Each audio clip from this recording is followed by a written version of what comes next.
Here we go. Yeah, here we go. Wait, take. Throw. End zone. Caught. Terrence Williams. Touchdown, Cowboys. Tony Romo. They go for the shotgun. Roger looks left. Fires it out there. Caught by Tony Hill. Touchdown, Cowboys. 15 to the 10, he'll score. Emmitt Smith dances to the end zone. The Cowboys have taken a 2-score lead. Play fake to throw it out of the end zone. Going way down the field for Michael Irvin, bumping and grinding at the 5. Oh, he's got it. Touchdown, Cowboys. Over the middle, caught by Witten, who loses his helmet but still keeps going. A penalty. All the pressure on the left side. He drops the ball, throws, caught, Witten. Touchdown. Big opening for Tony Dorsett. Look out, he's got great speed. 99 yards and a half. Dorsett down the sideline. Stays in bounds. Can you believe that? And Short because they 99 yards. Prescott able to get out of the end zone and now airs it out for Lamb. He's got it. He's gone. When he gets there, it's a touchdown, Cowboys. On top. You want to know what an all-pro looks like? Watch Michael Irvin here. He'll battle you all the way down the field. Motion on first down, Aikman. Harper.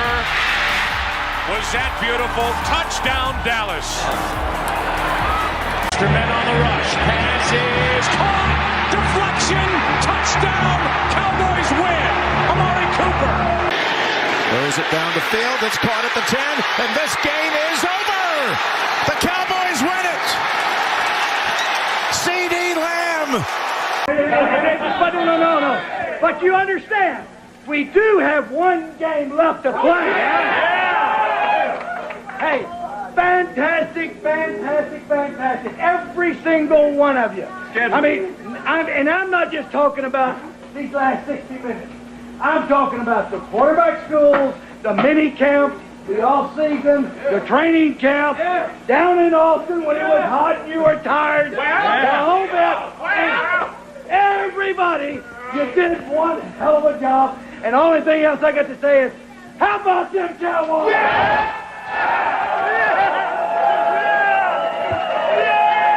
It must have been you. Yeah, I don't know what happened, Cowboy Reg. Technology, man, got me. But hey, I think the AirPods disconnected or something, but that's okay, no problem. So you might have a little echo because I'm actually on my speaker now. But no, it sounds great. Okay, good. Sorry about that. Don't be sorry. Hey, this is Eagles week. We expect things to go wrong, and no matter how bad we do, we will be much better than any Eagles podcast that is out here. So, folks, welcome into Sons of the Star. The Cowboys are coming off a big win over the Tampa Bay Bucks last Sunday, a 26-24 win to improve to 7-8 on the season. So we're going to break down that game today and preview this Eagles game coming up in a couple days. And again, we are live on X. Hit us up with some questions and comments. Cowboy Reg, first of all, how was your Christmas? Merry Christmas, everybody. Happy New Year. We're sitting here in those weird days between Christmas and New Year's where no one knows what days it is and what's going on. But how was your holiday? Well, yes, Merry Christmas, everyone. Holiday was good. Had a lot of family in, so it could be a little hectic at time, but we all had a good time.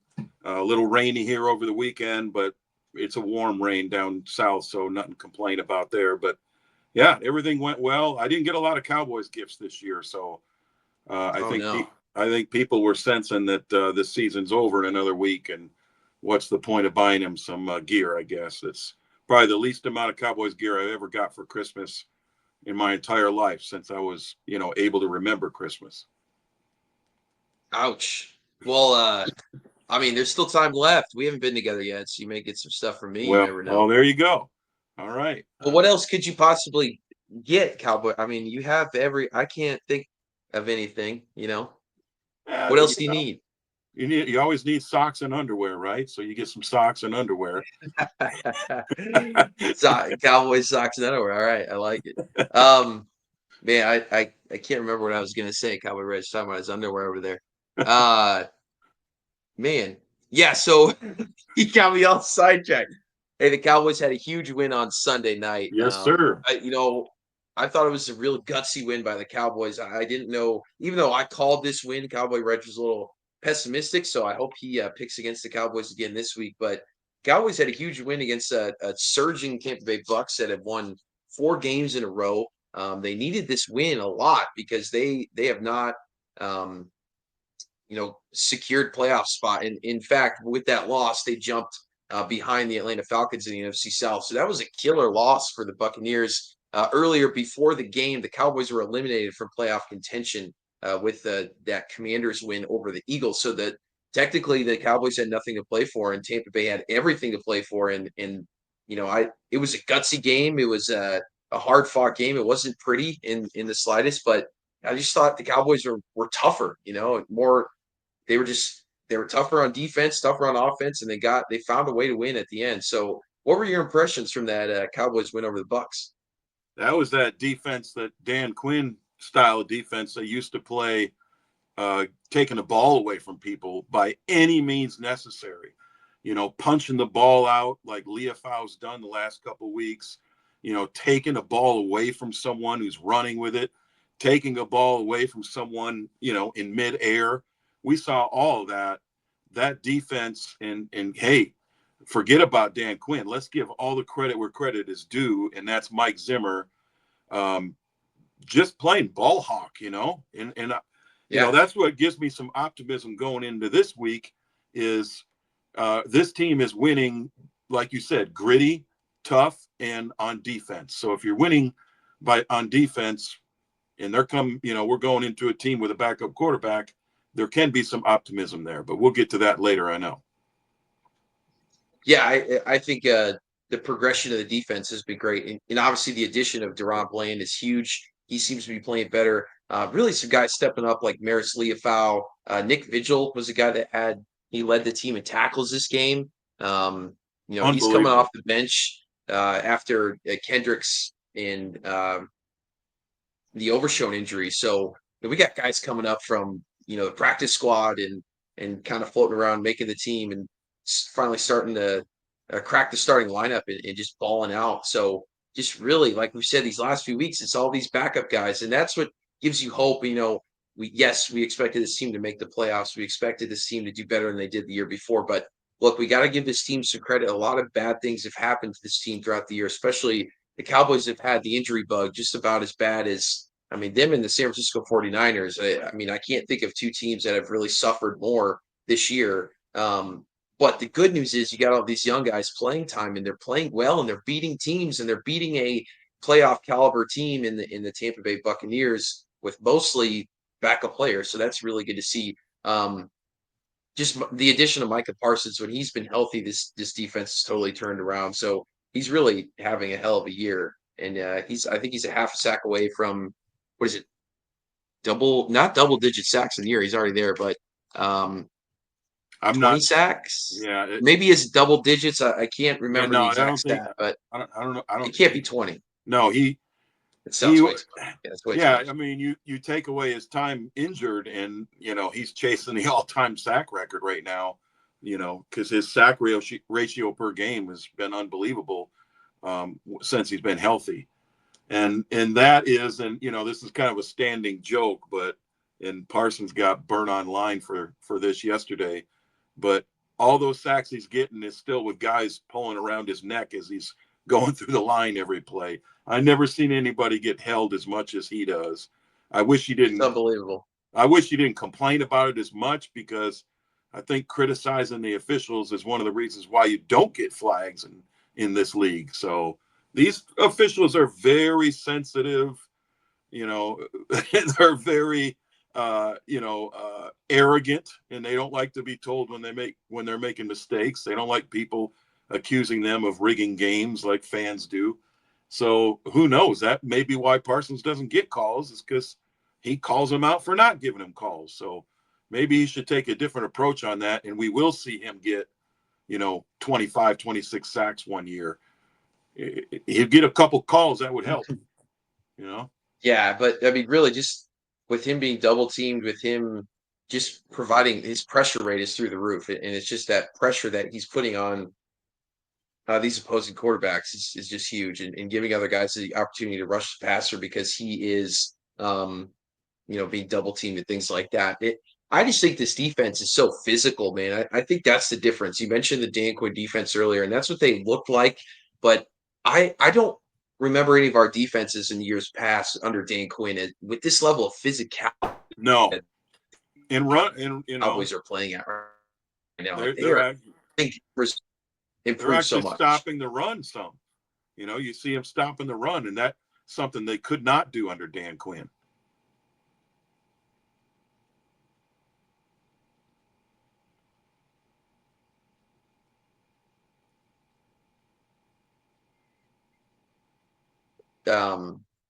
This is 134 yards, I believe, for this game. So still, it didn't win the game for him, and it's slowly been improving week by week. So yes, I think you're right. They have done a decent job at stopping the run. They're going to have to obviously continue to do that with this upcoming week with the Eagles playing the top rushing offense in the entire NFL. So, but overall, really impressive win. Cooper Rush played well. They weren't able to really run the ball in this game. Rico really was shut down, unfortunately, but we know the run would have to come to an end at some point. It looks like, and Tampa Bay really sold out at stopping the run, in my opinion. They did. Started to play so much better. I think that was huge. But yes, Rico held the 13 carries for 23 yards. That was pretty tough. But I mean, other than this Tampa Bay defense is a top 10 rushing defense. But other than that, what do you think was the problem with Rico in this game? Oh, I mean, he had nowhere to run. He had nowhere to run, nowhere to hide. They say. I mean, there wasn't a hole there. He tried to create. I think, geez, 1.8 yards a carry, 2 yards a carry. Those were tough as it is. I mean, it seemed like there was somebody making contact with him at the line of scrimmage every single time, sometimes two guys. So I don't know if they just outmanned our young offensive line. It's kind of a makeshift offensive line. Maybe they're kind of, looking at tape and they got tape on us and which way our linemen are going, and they got exposed. I mean, you got to go where you know what Rico can do. He's got 150 yards, 3 weeks in a row, and all of a sudden he can't get 2 yards a carry. I would have to point fingers at the offensive line there. They, I don't know what happened. I think Tampa just has a great run stop defensive line, big boys. What was that one guy weighed like 400 pounds? The guy that picked up Turpin. Vita Vea? Yeah. How much does that guy weigh? He's huge. I think they were saying that was the biggest weight disparity to ever happen in the NFL. He was actually pretty gentle with Cavante, which was nice of him. But yeah, he is a monster. He's an absolute monster. And just to kind of summarize where I was going with this, at the end of the day, the Buccaneers said, if you're going to beat us, it's going to be Cooper Rush. And Cooper Rush said, hold my beer. Yeah, I mean, Cooper Rush, like we said, the biggest thing with Cooper Rush, we talked about it last week or the week before, is really his completion percentage. When he struggles, he has a bad completion percentage. When he does well, very high completion percentage and very efficient. That's exactly what he did this game. He was 26 for 35 for 292, 8.3 yards per pass, 1 touchdown, and a quarterback rating of and only 1 sack. Yeah, I mean he only took 1 sack. That's great. I mean, because one of his issues is games where he takes 3 or 4 sacks, and he just doesn't have the arm to recover from that or scrambling ability. So when you got a game where you only gave up 1 sack, Cooper Rush, you probably win in that game. Yeah, and he spread the ball around. I mean, the Cowboys, he threw passes and completions to 8 different receivers. He targeted 9. So that's another pretty impressive stat. I mean, we saw Schoonmaker, well, he only had 1 catch, but Ferguson get involved with 6 catches. Obviously Brandon Cooks is looking better and better. Jalen Tolbert had a couple good catches. And Ryan Flournoy, our rookie receiver that we were talking about this offseason, this surprising pick out of Southeast Missouri, he played really well, man. He had 3 catches for 41 yards at 13.7 yards per catch. That was great to see. And Jalen Tolbert catching a nice touchdown it's great to see. Again, we talked about on defense, but the same thing on offense as well. It's really good to see these young guys get involved. And the other thing about Cooper Rush is he is used to playing with some of the backup, Yeah. guys, in practice and in training camp. So he's got good chemistry with those guys, and I think that's been the biggest thing is he's had more chemistry with CeeDee Lamb. He went for 105 yards again in this game, so that was nice. But overall, man, Cooper Rush looked efficient. He didn't throw those scary passes that he's been throwing, early on when he came in this year in a few of these games. We know he's thrown some picks, but he's also thrown some balls that should have been picked and weren't. Yeah. And he just looks a lot more efficient. So it's promising. Now I don't want to bring this up because look, Cooper Rush isn't taking Dak's job anytime soon, but it is worth mentioning these stats. This is Dak Prescott for 8 starts. Okay, he went 64.7 completion percentage, 1,978 yards, 11 touchdowns, 8 picks. This is Cooper Rush in 7 starts, 61.4 completion percentage, 1,697 yards, 11 touchdowns, 3 interceptions. So, we got another game coming up this week for Cooper Rush to be equal with Dak in that category. Is he going to throw for 300 yards? I mean, he could.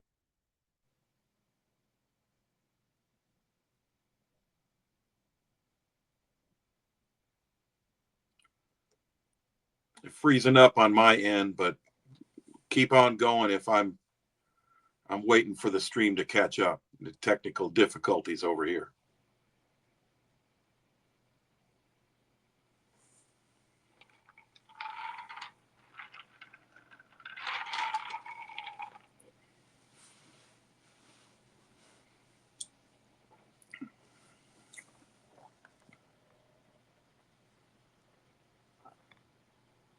Sorry, I know we're having some connection issues. All right, I'm back. You're back for me. Oh, you didn't hear anything I said? I was talking about Cooper Rush versus Dak. Do you think there's anything that Cooper Rush does better than Dak? Okay, yeah, thank you. Yeah, we had a rough start to the stream. It's probably on my end. I know you're out of town on your end, so if I do freeze up, you just take over and I'll let you know when I'm caught up. But no, you're fine. We've talked about this before. We think that Cooper Rush is the best backup in the league, or at least top 2 or 3 backups in the league. And that's all he is. At the end of the day, Dak is the better quarterback. However, I would put a priority on signing him immediately to at least 2 more years. And the thought there is he can win games. So, if something happens and Dak goes into regression after this next injury, God forbid, and you have to start Cooper Rush because you think he's the better quarterback, then I'm okay with that. I've seen enough from Cooper Rush to become a Cooper Rush believer. And I sat on the show many times and said, he looks terrible. He looks horrible. Might as well put in Trey Lance. And then 2 or 3 weeks into this gig, he turned it all around. And we should be on a 5-game win streak. If it's up to Cooper Rush, we're on a 5-game win streak. We're 8-7, and we're playing a team with a backup quarterback and we're trying to get in the playoffs. That's where we should be with Cooper Rush. The special teams lost that one game by touching the punt. That's not on Cooper Rush. Cooper Rush at the helm here is like 5 straight wins, and I'm okay with him long-term backup. But I'm not going to say he's better than Dak. That's crazy talk. Yeah, there's a lot that goes into it. I think that overall, there's a lot of issues. First of all, the Cowboys finally established a run game after Dak was hurt. If they establish that Rico Dowell is the RB1 beginning of the year, who knows if they could have won any of those games. Defense is playing better. They obviously aren't healthier, but weirdly, the line has seemed to play better. But I think it's something going on with what they're trying to do with Dak. I think they're trying to make things very complicated with Dak. And I don't know if that's what Dak wants, if that's his flavor of the offense, if that's McCarthy's flavor of the Right. offense, Schottenheimer, I don't know. But Yeah. when you simplify this offense, because here's what happened in this last game.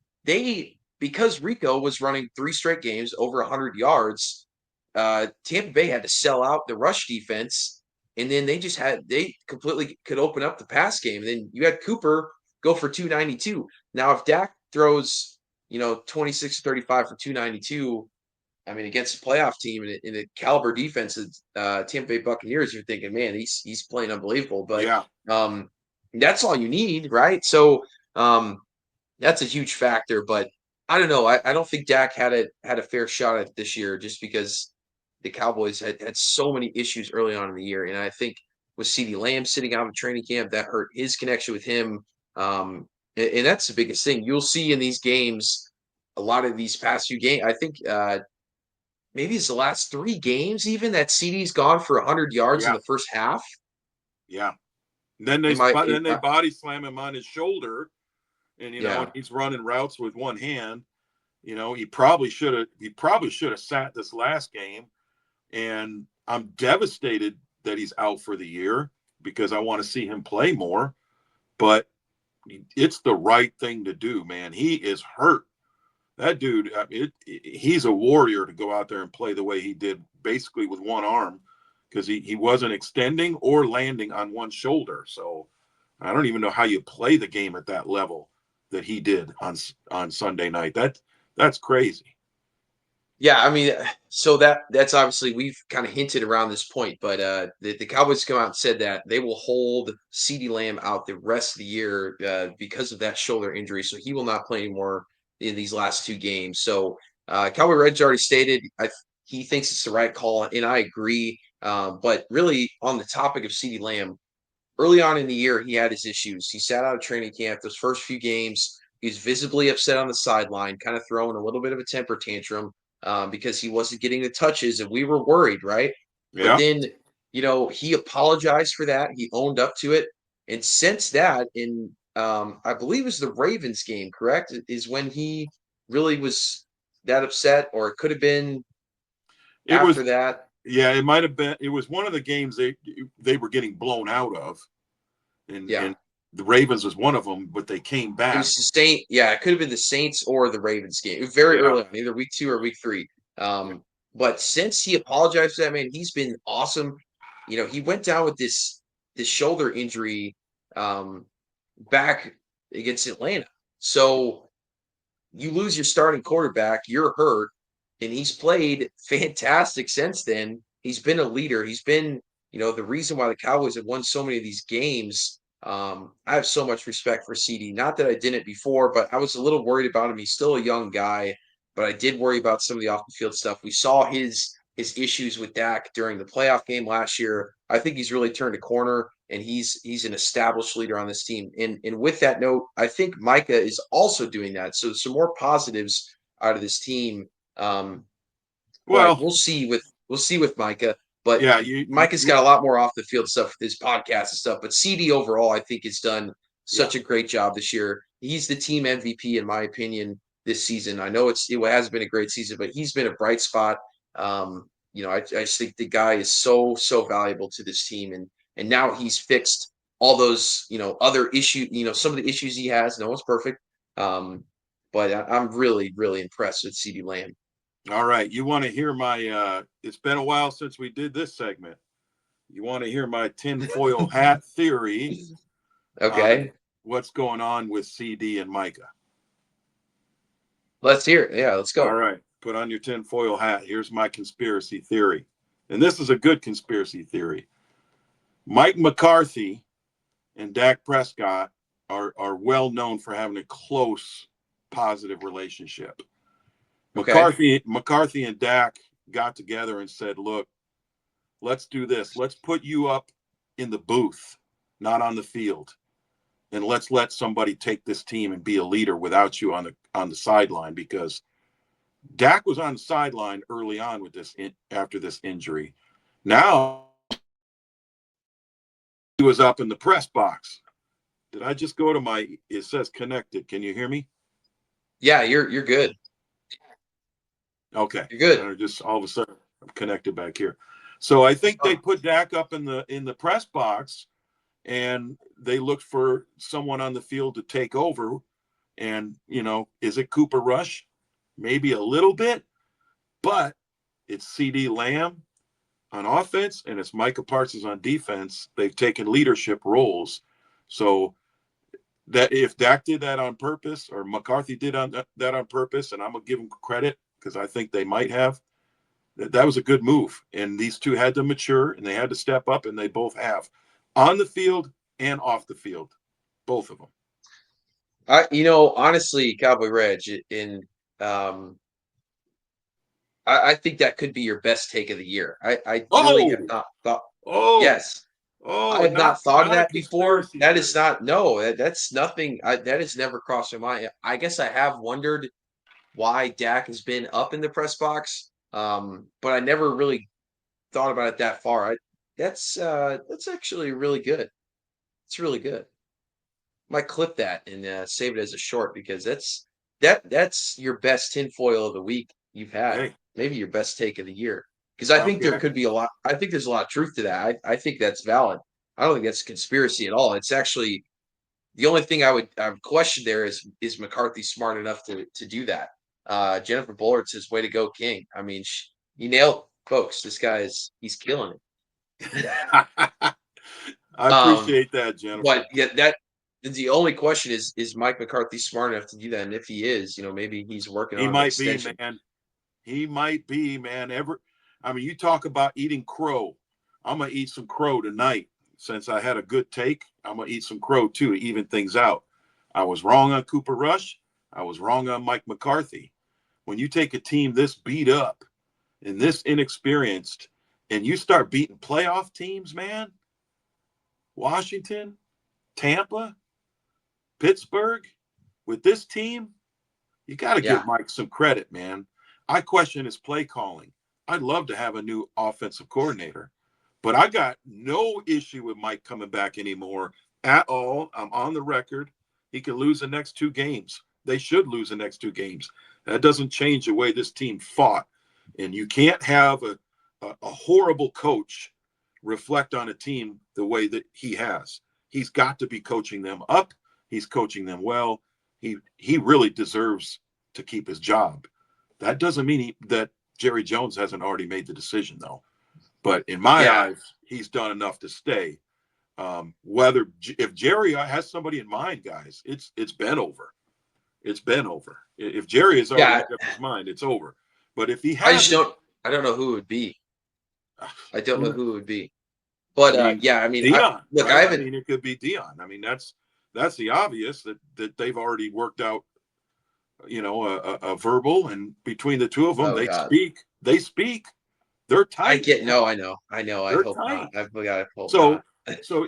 to me, that's the only thing that could keep Mike out is if he's already decided on Dion, because the guy I thought was coming in, this guy, he's coaching college ball. So maybe it's Mike, maybe it's Dion. I think I those are will the say only one two thing options. on Belichick's contract that I learned recently is that he is still able to opt out of that contract if he is offered a job by an NFL team.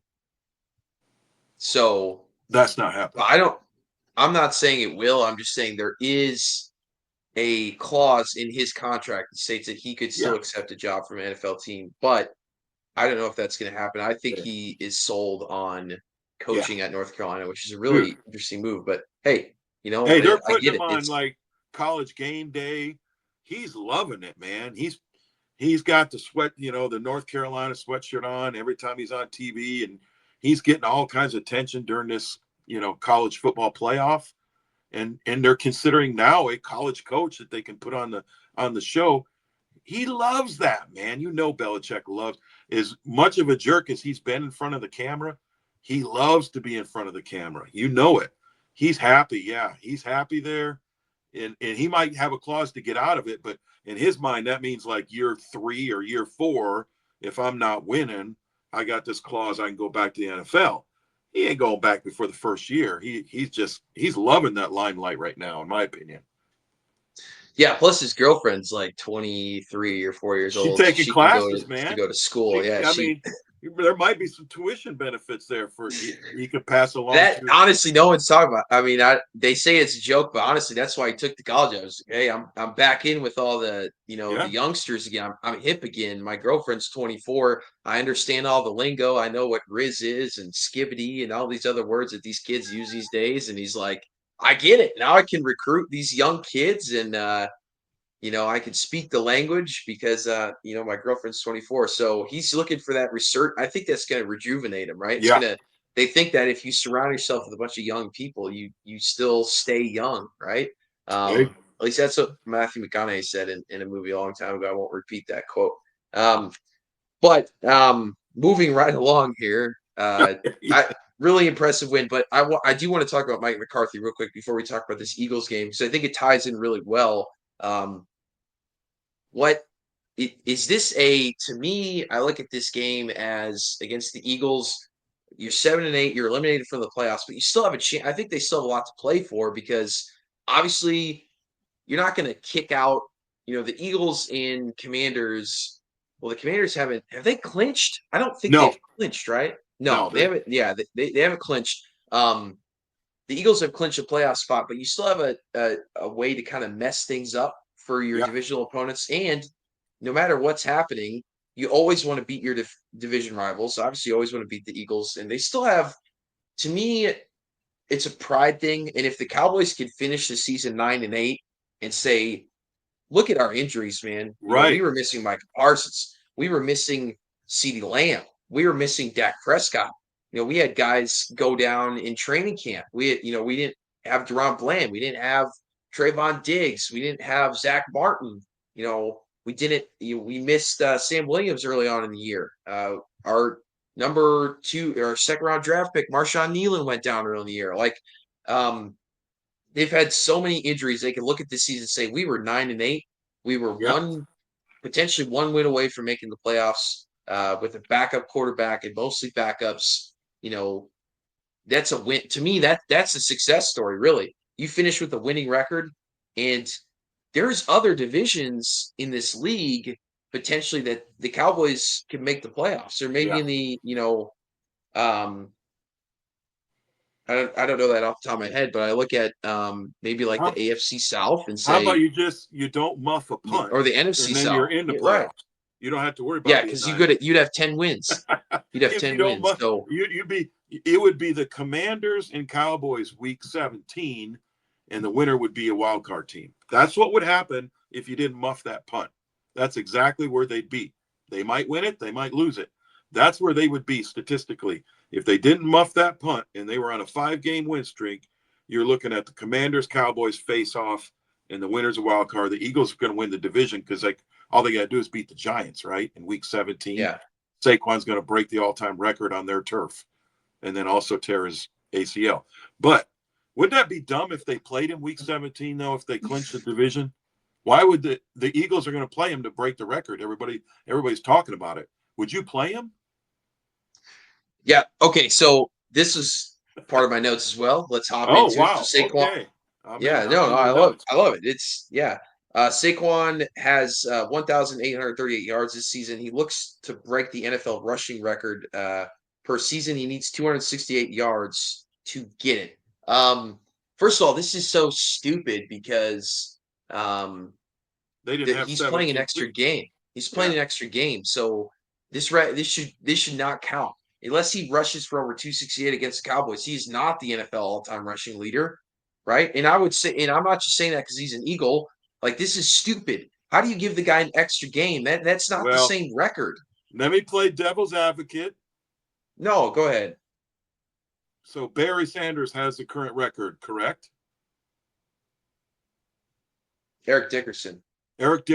Thank you. See, that's why I put a question mark on there. My bad. I'm also looking at Genty breaking Barry Sanders' record over here in college. Then we got Saquon over here messing with Dickerson. Dickerson has the record. How many games a year did Jim Brown play? Did they only play 14 back then, or 12. 15? 12. 12. And then they started playing 14 at the end of his career. So Dickerson has that record with like 4 extra games on those guys like Jim Brown, OJ. That's They were fair. doing 12, 14. It is what it is. If he accomplishes it, give it to him. Just like they're going to give it to Genty if he does it, right? I don't think he should do it, though, because if they win the division before week 17, why would you play Saquon? What do you think? And this is a guy with a history of season-ending They will. injuries. I know. They will. Okay. And on the Giants' turf, is it in New York? Oh, yeah. On the same turf that he's freaking had season-ending injury after injury, the horrible, horrible turf in New York. Wait, no, that'll be in Philly. That's got to be in Philly because he's already been to New York. Okay. Sorry. All yeah. right. So, he's been to New York already. All right. So he goes in the home crowd and he wants to break that record. And if he does it, he deserves it. But if I'm Philadelphia, I'm like, dude, you are the entire franchise right now. Everybody, You can't play him. But what's the difference between the Eagles last year and this year? It's Saquon Barkley. Everybody knows that. Why would you risk hurting him by the team that would probably like to hurt him? Right? The Giants have a vendetta, right? I mean, they don't want to be proven to be complete morons. They gave up a guy who just set the all-time record, and he did it on their turf. No way. They're going to do everything they can to stop that. I think it's crazy for him to play. I agree. But it'll be interesting. So, kind of previewing this Eagles game first. The Eagles are playing for the NFC East championship game, or a championship in this game. If they win, if they beat the Cowboys, they will win the NFC East. Or if they could still lose and have the Commanders lose later on Sunday and clinch it, but they definitely want to beat the Cowboys for the division title. That would be a big deal for them. But that's still up in the air. Obviously, they could still lose this division to the Commanders if the Commanders win out, and I think the Eagles would have to lose out. But that is what's on the line in Philly on Sunday at 12 o'clock.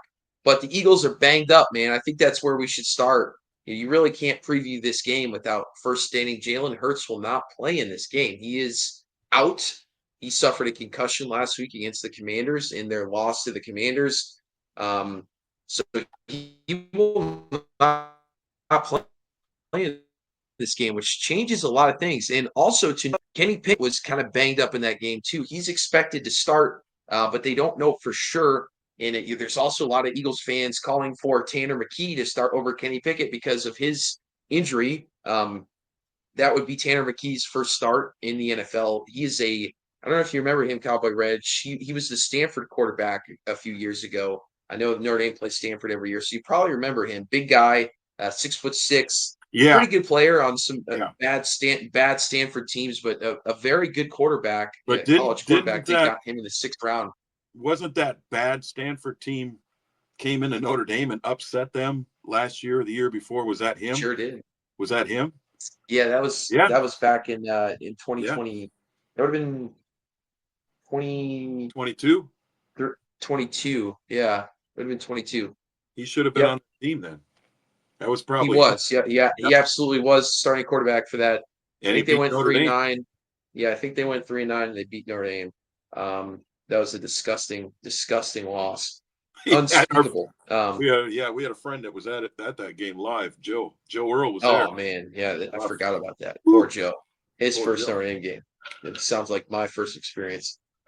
But yeah, so we don't really know who's going to start for the Eagles. It's either going to be Kenny Pickett, who played in that game.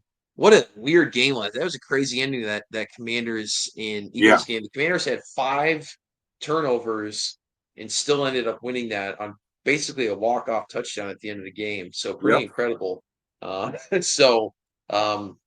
Eagles are banged up. It was. And even though it knocked us out of the playoffs, I mean, come on, we probably weren't making the playoffs anyway. We needed a miracle. That just sealed the deal. But the Eagles are really struggling, I would say, injury-wise, with obviously Jalen Hurts. You don't know who's going to start for them. We got Caleb's in here, says, hi, what's up, Caleb? How you doing tonight? I'm trying to pull up some of their other major injuries here. Jalen Hurts is out. Britton Covey is out. Will Shipley, a backup running back, is out with a concussion as well.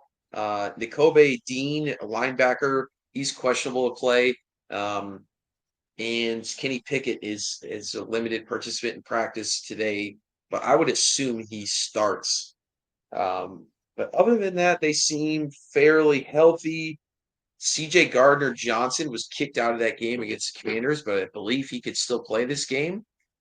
Caleb says, yeah, it's going to be Pickett. I would assume so, but I saw a poll on Twitter, and obviously that's Twitter, but of Eagles fans voting who should start this game, and Tanner McKee was winning, so they don't want Pickett, but I don't know. But I think that's a good way to start. Jalen Hurts won't play in this game. That's going to affect their offense. Their whole offense is going to go through Saquon Barkley, but it really affects the rushing game because they're not really going to be able to run options, quarterback draws, and things like that. Officially, Jalen Hurts is such a good runner. You take him out of the game, that affects the way Saquon can run the ball. I guess we never answered the question though. He needs 268 in these last 2 games to beat the record. Is he going to? You think he gets it? He's not going to get it in this game because we're going to play the run. He ain't getting it in this game. They're going to have to beat us at quarterback, just like Cooper Rush did to Tampa last week. So he ain't getting it against us, but he will go into New York and get it. But if I'm telling you, if they have that division clinched, and he's playing in New York, that's a bad move, in my opinion. Winning the Super Bowl to me is a little bit more important than breaking a standing record in 17 games, like you said, right? I mean, come on, man. That's a selfish move. If you want, I mean, if he is a team player, he's the one that goes to Sirianni and says, "Shut me down, coach. Let the young guys get the rock. Let's go to the playoffs." But if he's selfish, he's going to say, "Oh, coach, leave me in until I get that record." Well, what does that mean? I think I think it really depends how much he runs against Dallas. Like if he goes for 150 against Dallas and he only needs 120 more yards to break the record against the Giants, it's one thing. If the Cowboys are able to keep him below, in my opinion, if he doesn't run for 100 in this game, he should, and they've beat the Cowboys, he should really sit out. But I think it really depends. It really depends on how much he rushes in this game. 268 is still a lot of yards to get, man, in 2 games. 134 a game, yeah. And remember, the Cowboys held Saquon to 66 yards in that week 9 matchup. Yeah, might have been week 10. I don't expect him to get 100 yards. I really don't. It's not a diss on Saquon. Is the Cowboys have to play the run. 3rd and long, they'll be playing the run because you're going to be facing a backup quarterback. That's all that the Eagles can do, right? Yeah, and that's all you should focus on. And if they lose, they're going to lose to Kenny Pickett or whoever plays quarterback. It should not be Barkley. If Barkley runs for 150, Zimmer needs to go because you should have been playing the run on every play. Come on, that's all they got. Yeah, totally. And that's really the key to the game. You shut down Saquon, shut down the run, and make a backup quarterback beat you, right? See what Kenny Pickett can do, who's banged up. So, the Eagles they're the number 1 rushing offense in the league. If they're not able to do that, I think the Cowboys have a pretty decent shot at this game. So let's talk real quick about Caleb says, who's winning, Chargers or Pats? I would assume the Chargers. I don't know what the spread is on that game, but Chargers. I would definitely take the Chargers. So that last time the Eagles played the Cowboys in Dallas, they won 34-6. It was a really close game in the first half. The Eagles scored late to go up 14-6. Then the Cowboys didn't score again in the second half. Really ugly game. That's where I was done with Cooper. I was like, Cooper Rush, I'm done with you after that. I was done. He was dead to me. But he came back to life. That half was the worst half of football I ever seen a Cowboys offense play. That was disgusting. Yeah. I never wanted to see Cooper Rush again after that. Man, he proved me wrong. Yeah, Cooper went 13 for 23, 45 yards in that game. Just absolutely unbelievably bad. And that was his – but that was his Terrible. That was his first start. Yep, that was his first start this year. Looked terrible, had no chemistry with the guys. So that was tough. I would expect him to play better with how he's been playing this last game. The Eagles, like I said, they have a good defense. They don't have anywhere. I wouldn't say they're one of the best passing defenses in the league, but I would put them above average in pretty much all categories when it comes to defense. But the Tampa Bay is a great defense too. So I mean, I think they're able to move the ball but I think this game is probably going to be pretty low scoring, defensive battle for sure. And if they're able to stop the run, if they're able to stop Saquon, they have a good shot at this. And they're playing a backup quarterback. But injuries is a big issue here, especially on the Cowboys front. I mean, it never really ends, right? But the Dallas Cowboys will. Sorry, I'm on my phone today because I'm in a tough setup here. The Cowboys will not have Keeman Hall at cornerback or Amani Oruwariye at cornerback as well. So they're going to be really thin. They still have Jordan Lewis. They still have Deron Bland. They're already missing Trayvon Diggs. So I don't know who's going to be that second corner. That's not a good sign. Yeah, but they're facing a backup quarterback. So you got some backup corners going to get a backup quarterback. That is what it is. I still like our chances there. For sure. But that's really the story of the game is just the injuries. Saquon's trying to chase that record. The Cowboys played awful last time they played him. The offenses look better. The defenses look better. How about this? Rico is at 903 yards right now. And he would, if he was able to reach 1,000 yards this season, he would be the first undrafted free agent for the Cowboys to ever rush for 1,000 yards. I would love for him to get this. Can he get that against the Eagles? Yeah, why not? And I'll tell you why. We're missing the obvious. This team, we've talked about it before, is just for some reason built to play on the road on grass, right? Went into Pittsburgh, went into Pittsburgh, went into Tampa, went into Carolina. On the road, on grass, Rico would run for 150. They never turn the ball over. The defense is unbelievable. They're slowing down the receivers on grass. They played great on grass. So, yeah, I mean, that's, to me, that's something to really think about is they played horrible at home all year. We know that. So the Eagles beat them at home. Big deal. We're playing better on the road. They're 5-2 on the road this year. The Cowboys are. This is an interesting game. I like our chances on the road on grass better than I'd rather be on the road on grass. So we'll see if McCarthy calls the game right and he's feeding Rico, he'll get his 100 yards. He'll break over 1,000 and the boys might win as well. Yeah, I think you make good points. Real quick, Andrew Booth will be starting alongside Deron Bland and then Jordan Lewis at nickel. So I wanted to clear that up real quick. Yeah, they have played really well on the road this year. Really weird. Yeah, they're 5-2 on the road, and they're really good on grass. We said that before that Carolina game, and it turned out to be true. And they've been able to run the ball really well in those games, weirdly as well. And real quick, we talked about some of the major injuries here. Oh, did I get to Tampa? I got to Tampa wrong. We were at home. Yeah, we were at home against Tampa. That's all right. Where's the third? There was the third team they beat. I thought. It was Washington on the road. Yes, Washington. Yeah, that's it. Yeah, that's it. So that Washington win is let me correct that now before you come at me. The Eagles might come. They might be watching tonight. Eagles fans, correct it right now. It was Washington. It wasn't Tampa. Yeah, the other major injury I would say for the Cowboys is T.J. Bass is doubtful for this game. We got like Tolbert, Vigil, Donovan Wilson, Asim Richards, Eric Kendricks, Chuma Adoga, and Jalen Brooks all listed as questionable. I think Kendricks is a big one, and obviously Vigil. We need both those guys to play. That would be really good, especially stopping the run game. Leofau's been great stepping up, but we really would like Kendricks to be in this game. I think would be a key. If Kendricks can play, I think that's a really big deal for the Dallas Cowboys to win this game. But on offense, we already talked about it earlier, but the Cowboys will not have CeeDee Lamb in this game. That's going to hurt for sure. Obviously, if they're able to run the ball really well, if Rico can get established on the ground, I think that's a really good sign.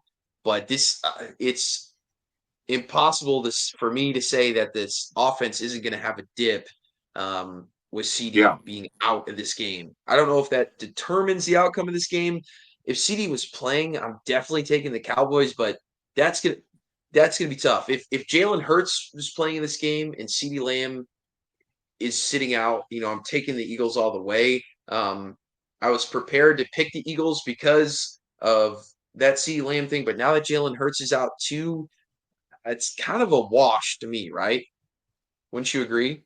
Yeah, it's interesting. Yeah, I'm struggling. I thought it would be an easy pick to pick the Eagles all week, but Hurts being 100% out and their backup quarterback Pickett is, like you said, is banged up and his job's in question anyways.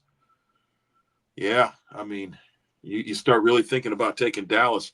It's interesting. The spread, I believe, was at 9, and now I'm looking at it at 7.5. So the bets are coming in on Dallas too. Yeah. Yeah, they are. So let's get right. I don't know if we have anything else. The weather, though, I did want to mention the weather before. We kind of talked about the keys of the game here. Really, it all comes down. We keep saying it week to week, but with the Eagles being out Jalen Hurts, it's actually an opportunity to stop the number one rushing offense in the league. It's finally a chance to kind of limit that, make a backup quarterback throw the ball. They got a lot. They had good take. He took the ball away last week. The secondary looked really good. They had good pass rush. I expect Micah to really be fired up for this game and get after a backup quarterback. So, I like the Cowboys in that aspect. Now, if they just strictly run the ball down Dallas's throat with Saquon, even though they don't have Jalen Hurts, then the Cowboys are going to lose this game. It's pretty simple. They don't have CeeDee Lamb. I don't expect them to put up a ton of points without him. And this Philly, our defense has been pretty good. They've had some slip ups. Like last week, they gave up over 30 points, but overall, they've been a good defense this year. So, that's going to be tough. It really comes down to this Cowboys defense, man. And if you could stop a backup quarterback, which I think they can, I think they have a decent shot to win this game. The Eagles obviously have some more to play for than Dallas, but at the same time, I think Dallas has been in the same boat these past, I think playoffs went out the window weeks ago, but they still seem to be playing with a lot of passion and wanting to win games. So yes, kickoff will be at noon in Philly. The Eagles are currently a 7.5-point favorite with the over/under at 42.5. So what's Vegas predicting, Cowboy Reg? I forgot to do this before the show. No, my screen doesn't show that, but it does show that the spread did drop from 9 to 7.5. So you're talking, an 8-point. They're calling for an 8-point win, maybe like a. Geez. Oh, what'd you say the total was? Are we talking like a 28-20 style or a 29-21, 28-20, 27-19, somewhere in that area is probably 20. Or are they even going lower than that? Yeah, like 27 to 19. 16, maybe. That's too many. That's 27 to 16 is that's an 11-point game though. Yeah. I don't know. Yeah, 7.5-point favorites, but a fairly low scoring game. But that's exactly where I feel like the line should be, about a touchdown with the Eagles being at home. It's going to be raining in Philly all weekend. It might be raining at the game. It's not going to be too cold. It's going to be 60 degrees, but plenty of rain there this weekend. So that changes things too. And not necessarily in favor of the Eagles, because that's already how they want to play, regardless of the weather. Now you put that into factor. I think the Cowboys would love a low-scoring game because I think the offense will struggle to kind of put up some points. Jennifer Bullard says 24-13 Dallas. I love that. But I don't think that changes things. I think that hurts the Eagles more because it doesn't change what they're going to do. They're going to run the ball regardless, and that just gives the Cowboys defense more of a chance to sell out on the run and just if they could stop Saquon, they win the game basically. So if it's bad weather, and look at the forecast, rain from right now until Sunday, so they're going to get a ton of rain up in Philly. It can be pretty muddy and they might not be able to throw the ball out. So it might be a battle between Rico and the number one running back in the league in Saquon Barkley, and whoever can get more yards might win the game. It might come down to turnovers. Yeah, which Cowboys have done a little better in recently, enforcing them, and turnover margin. You look at the whole year, that's definitely in favor of the Eagles. But recently, the Cowboys have done better in that department. So, prediction time, Cowboy Reg. What do you got for us? Cowboys or Eagles? Give me a score. First of all, give my guy Booker a quick shout out over there. I see him on deck over there just before I get on with my prediction. There he is. Sorry about it, Booker. Yeah, your chat came up in a weird. I don't know. Yeah, no, I just saw it before. Rush versus Pickett. Hopefully, it will be an instant classic. I hope so too. Love it. Thank you for joining us, Booker Washington. It might be an instant classic of a defensive performance. If it's muddy and it's rainy and we're running the ball and they're running the ball, they got a slight edge. So as much as I want to talk myself into a Cowboys win, we've been hot with me picking them to lose. So I got to do it again. It's going to be an ugly 17-16 win by the Eagles. Cooper Rush going to turn the ball over and set them up for a late field goal to win it. They win the division, and it's doom and gloom. But we get to see Trey Lance week 17. So that's my call. You think Trey Lance will play in the last game of the year? If they lose this game, I think there's a strong possibility he does. That would be interesting. I wanted to win the game.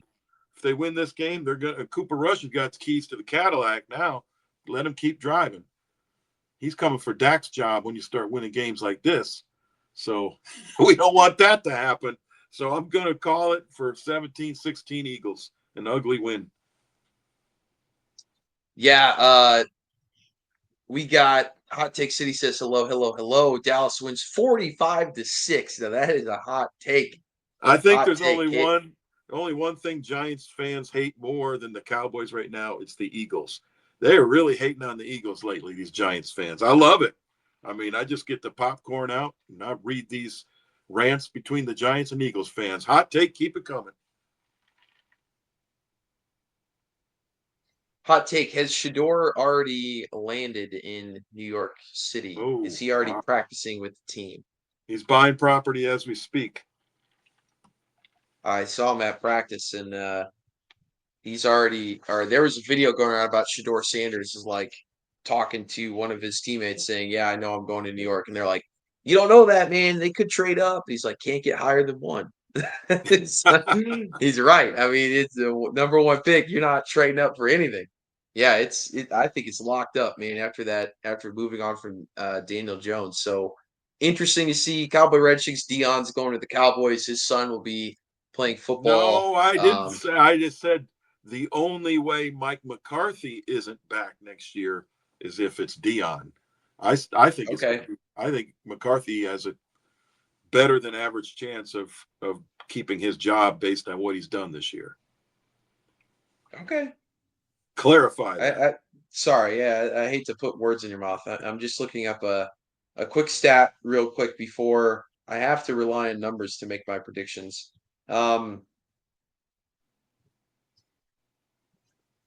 I think I think a low scoring game too because of the weather, because of the backup quarterbacks, especially for Philly. But I think the Cowboys win this game 20-19 in a tight game. And that's because of Jake Elliott, the kicker for the Philadelphia Eagles, has the worst field goal percentage, 32 in the NFL out of all kickers. And with the bad conditions, He's really missed a lot of kicks this year. I think that's what it comes down to. Because I think the offenses might be able to move the ball a little bit, but they can't quite punch it in. Really, with two, I believe, when you take CD off the field and then you don't have Jalen Hurts, the Cowboys' defense has been pretty bad in the red zone this year, and their offense has been bad in red zone efficiency. That's why they are where they are. But I think with bad weather and the limited weapons on offense or both sides of the ball, they may be able to get into the red zone, but I don't see a lot of touchdowns being scored in this game.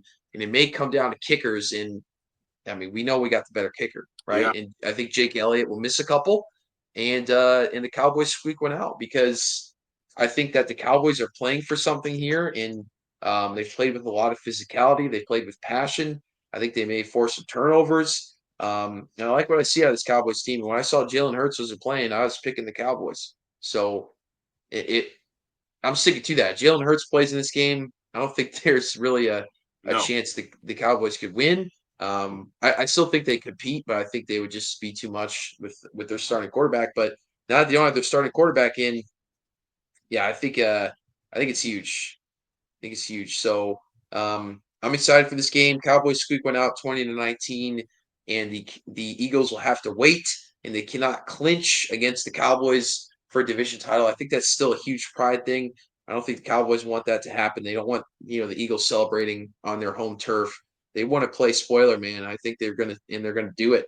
And I think McCarthy is looking to has this game circled as this a win in this game could secure his future in Dallas. So and if he is a player's coach like we think he is, and a lot of guys echo that they want McCarthy to stay, they'll be playing for him in this game, and it'll be a big win. I like it. Hot Take City says Dion and Shador already bought property in Jersey, confirmed yesterday, and the GM and coach was at Colorado practice. Yeah, it's locked up, man. Yeah, but you guys can't let Saquon break the record against you. That would be the ultimate punch in the face. So hopefully the Giants can at least have a little bit of pride. But I think it depends on this game. It all depends on this game about that Saquon record. So we will see about that. Any other parting shots, Cowboy Reg, this week? What do anything else you got to say? The Christmas games were awful. Oh, the Thursday night game was worse. That sucked too. I thought Pete Carroll was coaching again. That was old Seahawk football right there. 9-6 or something like that. 6-3. 6-3, yeah. 6-3. I mean, I'm looking at games from 1920s that had higher scoring out halves than that, right? When they didn't even throw the ball. They didn't even know what a forward pass was. They could score more than that. That's awful. So they got to do something with these games, man. They got to do more flexing or something. Or just get rid of these Thursday games, because I think guys are too banged up from Sunday to play on Thursday. I think that's an issue, and it keeps scoring down. So let's look at those Thursday games. Do we even need them? Maybe a Friday game. That's a good point. Maybe a Friday game instead. At least give them another day. I don't know, but it seemed to be lousy games on Thursday. I'm sticking with my pick. Eagles in an ugly one, but I'll be the first one celebrating if the boys play spoiler again. So go Cowboys. Yeah, great takes, and let's hope for the Cowboys to win a big one. Thank you all for joining us tonight. Fun episode. It's Eagles hate week, so let's beat those damn Eagles. We never want to lose to them, no matter what, no matter how bad the season is. And the Cowboys could be at 8-8 and potentially playing for a winning record in week 19, I guess it is, with the bye week. With the bye week. I'm sorry, week 18 against the Commanders. So let's hope the Cowboys get a ugly win regardless, I think, but let's hope they get a big win in Philly. And we'll be here to break that down next week. So thank you all for joining us today. Hope you guys had a very Merry Christmas. I guess next Tuesday is New Year's Eve, so we probably might have to flex the show again, but we'll figure all that out in time. Have a great New Year, everybody. And until then, go Cowboys. Cowboys. See ya.